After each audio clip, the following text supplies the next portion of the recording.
ఓం శ్రీ పరమాత్మనే నమః. అథ సప్తదశోऽధ్యాయः. శ్రద్ధాత్రయ విభాగయోగः. అర్జున ఉవాచ ఏ శాస్త్రవిధిముత్సృజ్య యజంతే శ్రద్ధయాన్వితాః తేషాం నిష్ఠా తు కా కృష్ణ సత్వమాహో రజస్తమః.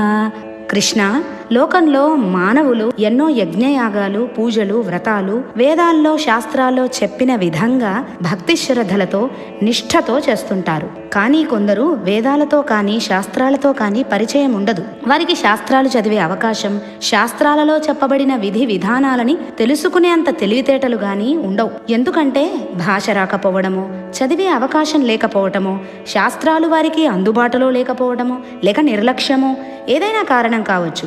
అటువంటి వారు విధి విధానాలను వదిలిపెట్టి తమకు తెలిసిన ఆచార వ్యవహారాలను బట్టి అమితమైన శ్రద్ధ, భక్తి, నిష్ఠతో చేస్తుంటారు. అటువంటి వారి శ్రద్ధను ఏమంటారు? సాత్వికమైనదా, రాజసమైనదా, లేక తమస్సా? అటువంటి వారు శ్రద్ధాభక్తులతో చేసిన యజ్ఞయాగాలు, పూజలు ఫలాన్నిస్తాయా, లేక అవన్నీ నిష్ఫలాలేనా? వాటికి ఎటువంటి ఫలం లభించదా? దీని గురించి వివరించవయ్యా అని అర్జునుడు అడుగుతున్నాడు.